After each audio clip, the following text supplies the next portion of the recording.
Assalamualaikum warahmatullahi wabarakatuh. Waalaikumsalam warahmatullahi wabarakatuh. Bismillah, alhamdulillah, wassalatu wassalamu ala rasulillah Sayyidina wa maulana wa habibina wa syafi'ina Muhammad ibn Abdullah wa ala alihi wa sahabati wa man tabi'a sunnatahu wa jama'atah min yaumina hadza ila yaumil akhir. Amma jamaah rahimakumullah.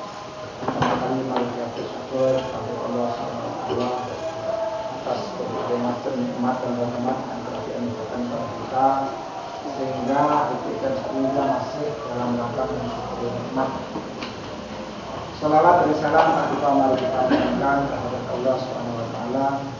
Kiranya limpahkan kepada Nabi kita Muhammad SAW serta keluarganya dan sahabatnya dan juga kepada semua yang menjadi seruan beliau hingga akhir hayat. Mari sama-sama kita awali dan baca berdoa pertemuan ini dan rahmat dan berkahnya kepada Nabi kita Muhammad sallallahu alaihi wasallam, keluarga dan sahabat dan juga menyambung lidah dengan beliau. Al-Fatihah. A'udzubillahi minasyaitonir rajim. Bismillahirrahmanirrahim. Alamin arrahmanirrahim maliki yaumiddin. Iyyaka na'budu wa iyyaka nasta'in. Shiratal mustaqim. Shiratal ladzina an'amta 'alaihim.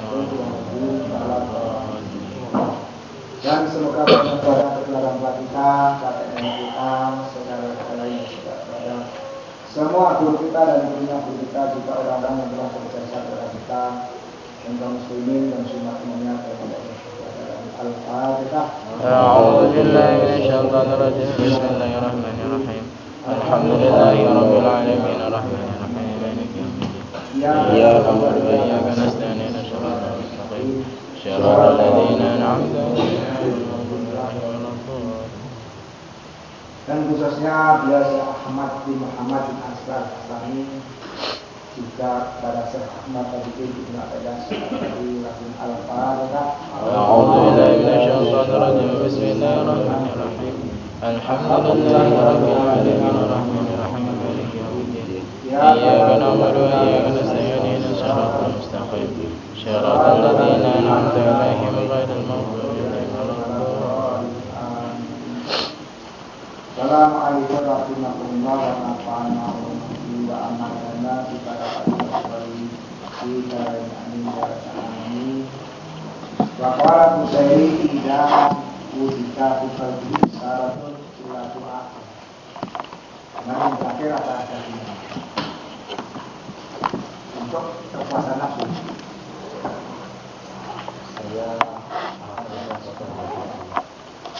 Saya Ahmad bin Asgar Hasan Al-Fatihah.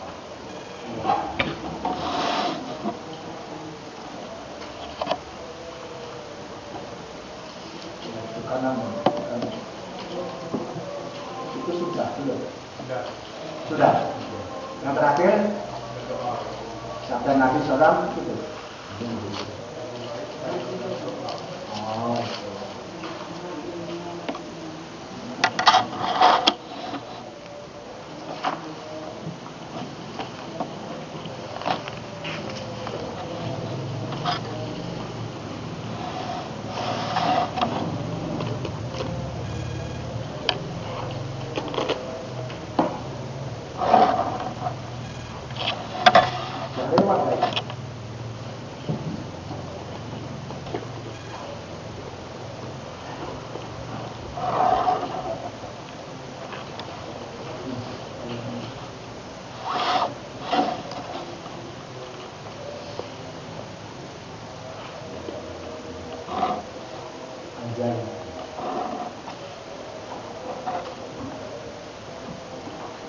Saya Ahmad bin Muhammad bin Ajuka Al-Hasani, adapun berserah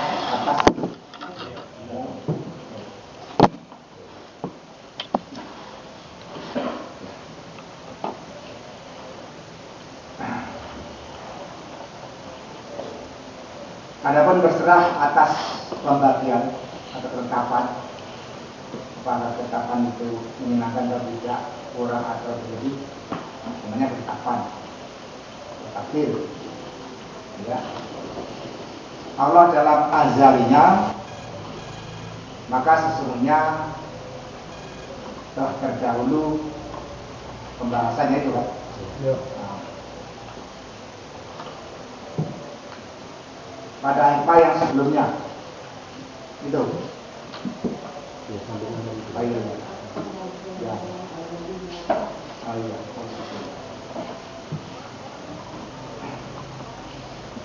azarinya ya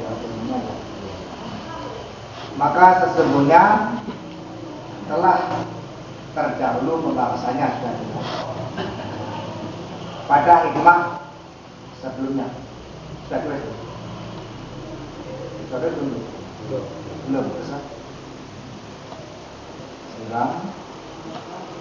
Maka sesungguhnya telah terdahulu pembahasannya pada hikmah yang terdahulu, ya, pada hikmah yang sebelumnya.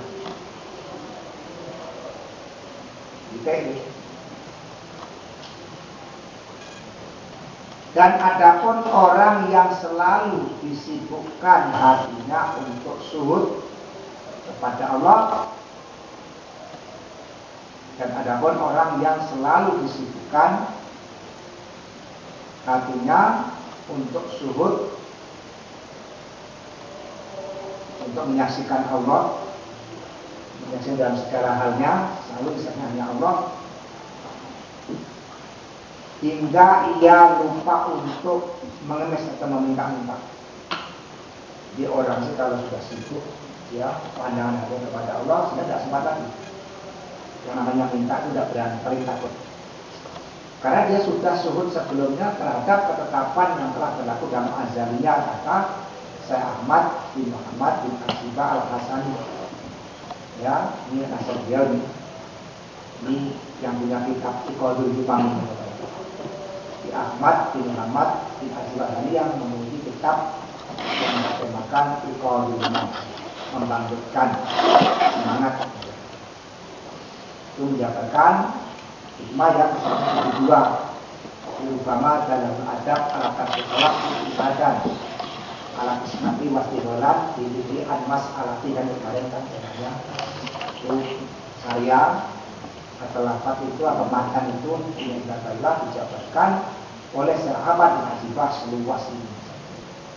Kan alikam kan tipis sebenarnya, matan namanya kan. Pokok itu diuraikan oleh beberapa ulama, ada yang menafsirkan Jarok, Ilah, Obat, atau banyak sekali. Jadi akan ini bukan saat ini aja. Ada yang diambil sekarang yang lebih tebal lagi. 4 kali Al-Quran terbanyak yang ditafsir, yang diuraikan oleh Dr. Muhammad Sa'id Ramadan Lutfi, orang Syria yang kemarin sedang ceramah juga. Atau orang Wahabi juga. Orang Wahabi tidak senang dengan sini cuma. Cuma sampai hari di Syria itu macam itulah. Ya, makanya kata Nabi, fitnah yang terbesar itu adalah fitnah Wahabi. Dan ya, ketika Nabi di Madinah, Nabi memberikan isyarat akan terjadi fitnah. Sahabat bertanya, ya Allah, berkailah orang-orang Yaman, ya kan? Nabi mendoakan orang Yaman sebagai berkait. Orang Syria juga begitu. Ketika sahabat tanyakan orang Najd, orang lihat, Nabi tidak. Jadi fitnah besar itu di akhir zaman itu sekarang berada di pusat kota suci Mekah, yaitu kota ibu kota namanya Riyadh. Dulu namanya Hijaz, ya. Itu Hijaz sekarang itu sedang gencar-gencarnya, bahkan seluruh aparat negara harus meningkatkan paham, termasuk tentaranya, polisinya. Sampai ke Indonesia juga seperti itu, programnya seperti itu, ya kan? Buku macam itu di sana juga dirampas, dibakar, ya kan? Tidak berkembang bukan? Ya berkembang daerah tertentu seperti daerahnya Imam Malik, ya. Sekarang masih menyampaikan hukum-hukum menurut pandangan Syafi'i.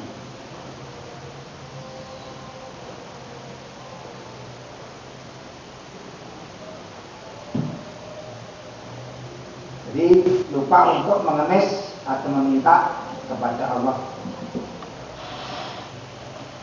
Maka telah terdahulu penjelasannya adalah sangat jelas dengan sabda Nabi Muhammad, "Dzikri an mas'alati." Ya. Di mansa walau dzikri an mas'alati. Ya, artinya begini Bapak Ibu.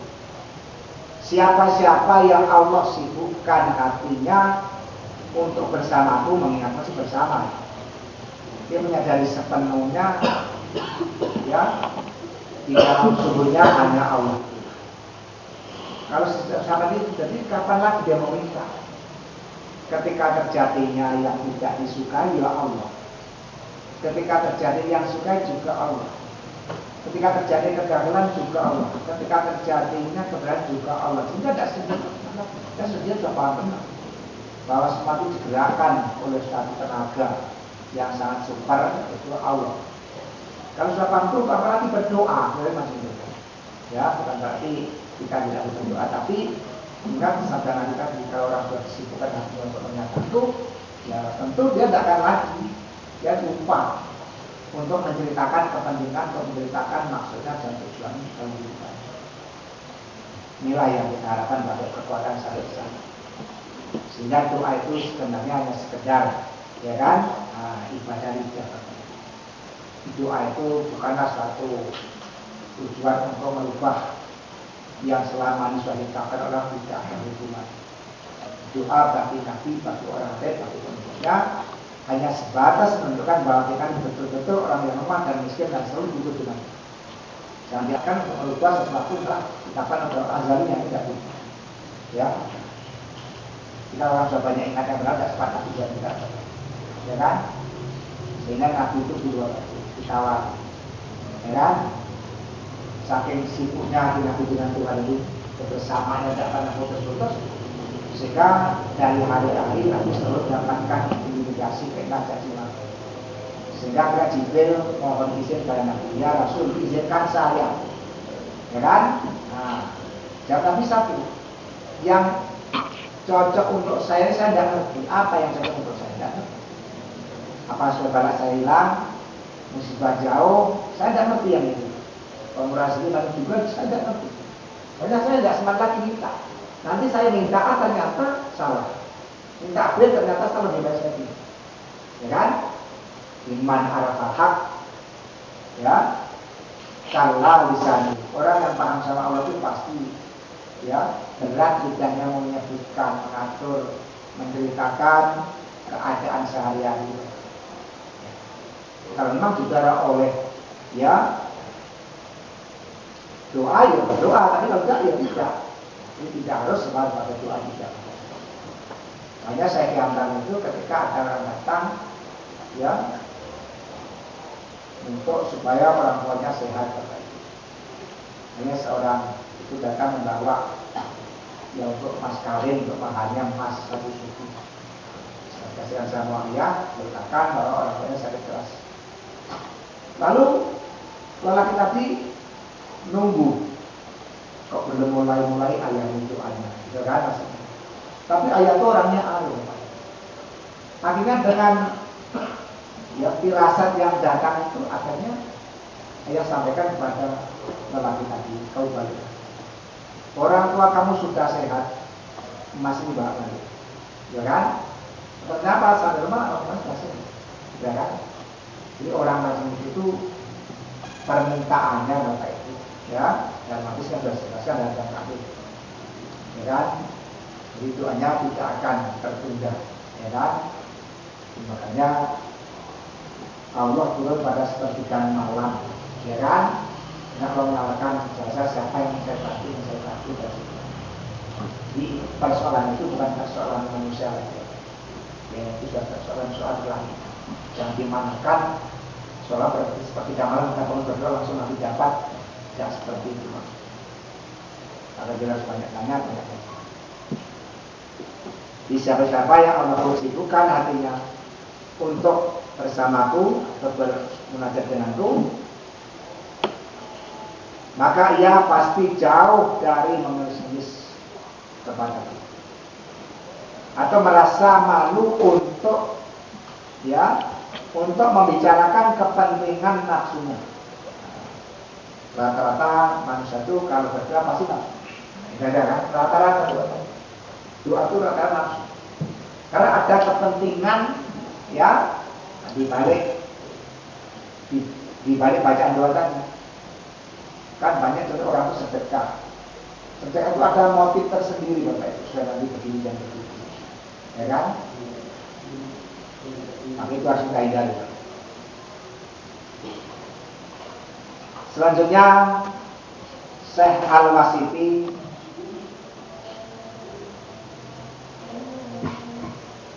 berkata, semoga Allah menerima ketaatannya. Ya, Syekh Ali Al-Wasiti berkata, semoga Allah menerima ketaatannya. Tidak berlaku bagimu di dalam azal. Tidak berlaku bagimu. Tidak berlaku bagimu di dalam azal. Yang lebih baik daripada engkau melawan waktu. Maksudnya engkau mengemis-ngemis untuk kepuasan nafsu, tidak akan berlaku. Karena dalam azal ditetapkan permintaan kita ini tidak bisa berubah takdir Tuhan, ya kan? Dan yang pertama saya sampaikan, saya itu imam latah berubah selalu. Semangat yang tinggi, doa tiap malam, dilengkapi dengan sedekah dan sebagainya, itu tidak bisa merubah, ya, tidak bisa melangkahi tirai takdir Tuhan, karena Allah itu suci. Ya, nah bisa kita paham, usaha apapun itu tidak bisa merubah takdir, tapi tetap harus usaha. Jadi jangan sering banyak dikatakan banyak usaha kita ketetapan Allah ini salah betul, salah jauh. Usaha ini juga anugerah Allah, ya kan? Dikabulkan lambat cepat atau tidak itu juga anugerah Allah. Jadi sama sekali tidak ada hubungannya, tidak ada kaitannya doa itu, usaha itu untuk mendapatkan apa yang kita inginkan. Meskipun Nabi mengatakan menjaga wajah, siapa yang sesungguhnya akan dapat, itu hanya sebatas untuk mendorong orang itu rajin. Tapi tidak jaminan alasan Nabi itu untuk membuahkan apa yang diharapkan, ya kan? Tapi sekurang-kurangnya ada hikmah, ya, ada kebaikan di balik kesungguhan manusia itu. Meskipun tidak tercapai apa yang diinginkan, tapi tetap ada maksud yang baik. Ya, hanya saja kita baca tidak banyak mengerti, ya, pasti ada hikmahnya. Ya, meskipun Nabi mengatakan seperti itu, kemudian apa yang kita lakukan tidak juga sesuai dengan apa yang kita lakukan, berarti ada maksud yang baik, ada rahasia. Jadi harus bisa memahami kegagalan kita, kerugian kita, ya, semua kita pokoknya kalau terjadi harus kita pahami hikmahnya, ya kan? Agar kita bagaimana? Agar kita selalu menjadi orang yang dekat dengan, ya kan? Sehingga kita tidak lagi kalau sudah dekat, jelas tidak mau lagi minta. Kenapa orang itu minta? Karena dia masih merasa jauh dari Allah, ya kan? Nanti akan dijelaskan dalam urutan yang seperti itu, ya kan? Lanjutkan lagi.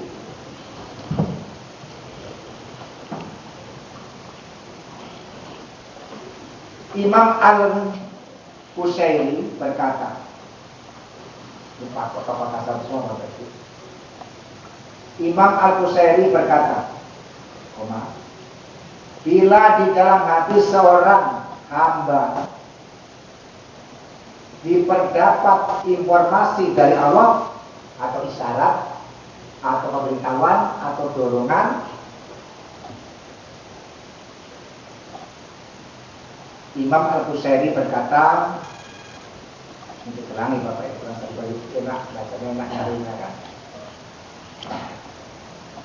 Imam Al-Qusairi berkata, bila di dalam hati seorang hamba diperdapat informasi atau isyarat atau pemberitahuan atau izin dari Allah untuk berdoa, maka dipersilakan untuk berdoa.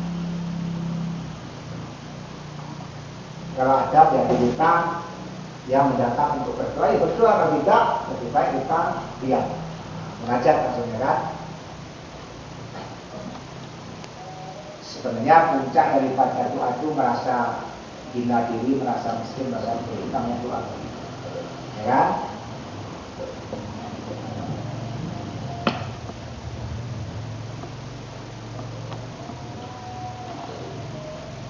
Sebagaimana apabila si hamba mendapat,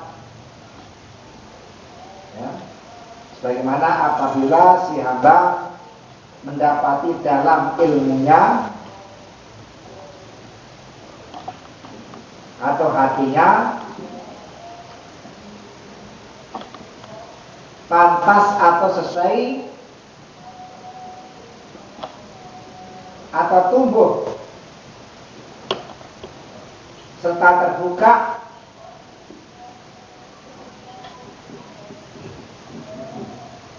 untuk berdoa, maka ya sebagaimana ya maka dipersilakan untuk berdoa sebagaimana apabila si hamba mendapati dalam ilmunya, hatinya pantas atau sesuai atau tumbuh serta terbuka untuk berdoa, maka berdoa itu bagus.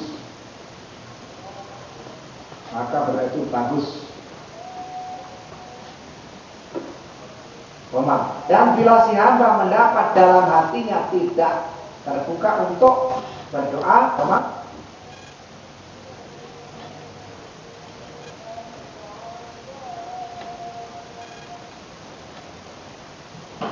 dan bila si hamba mendapati dalam hatinya mendapati informasi atau dorongan, hatinya tidak terbuka untuk berdoa, maka tidak berdoa, diam, itu lebih baik. Kan? Baik. Jadi bukan berarti kita harus berdoa atau kita tidak berdoa. Ya silakan. Kalau tidak ada informasi berarti kita berdoa itu nafsu-nafsu. Ya. Tapi kalau ada informasi, doa itu ya sudah hanya sekadar dirasakan dalam lidah. Rasa memang seperti itu. Jadi ketika dia membaca doa itu meskipun minta rezeki lah, bukan berarti tujuannya untuk rezeki. Tujuannya hanya karena Allah itu saja. Ya kan? Sama-sama minta rezeki ya. Yang satu itu karena tidak ada dorongan, itu namanya nafsu.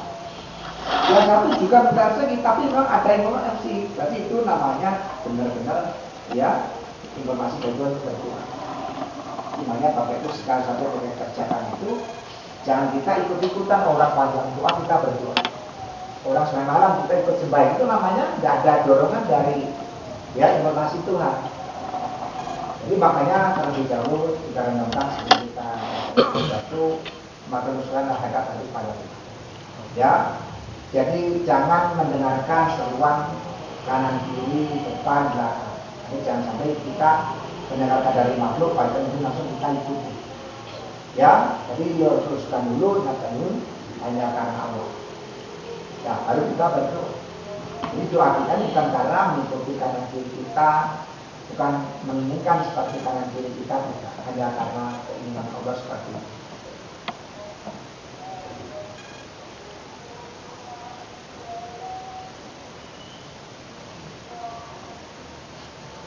Kita lihat, ulang lagi, Aris. Di antara para arif billah menegaskan. Di antara para arif billah menegaskan.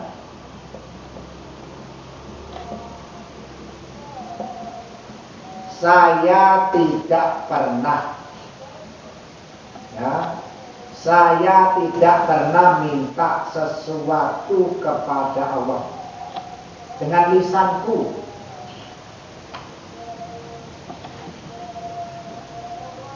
selama 50 tahun. Coba bayangkan. Sebab saya ini pernah diklaim orang, saya ini katanya kebablasan, tidak mau berdoa, tidak boleh berdoa.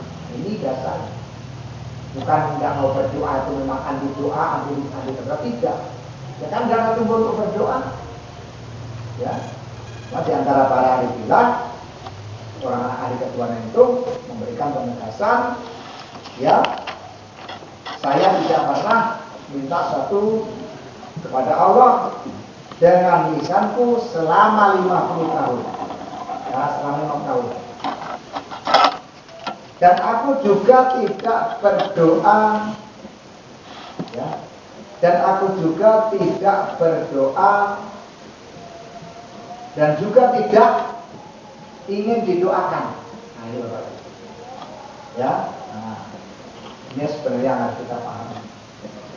Kita minta didoakan itu sebenarnya tidak apa-apa kalau memang dalam hati kita tumbuh. Kalau tidak, ya, di ayat itu sebagiannya mengatakan saya tidak pernah minta kepada Tuhan tentang kepentingan aku selama 50 tahun dan juga aku tidak mau didoakan, tidak minta didoakan pokoknya, ya. Ya paling-paling yang perlu kita lakukan, mohonkanlah kami kepada untuk berkah, tidak apa-apa, karena berkah itu salah satu yang kita ajarkan.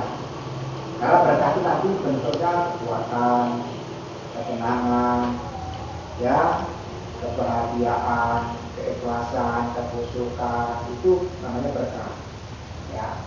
Nah, contohnya macam ini lah. Kita kan malam ini bulan Ramadan, bulan berkah, dinamakan bulan berkah. Jadi menumbuhkan suhud, menumbuhkan keikhlasan, menumbuhkan pandangan seperti ini. Jadi kalau bulan itu tidak diisi dengan ilmu seperti ini, berarti tidak berkah, cuma bulannya aja, ya. Tapi orangnya nggak dapatkan berkah dari bulan Ramadan.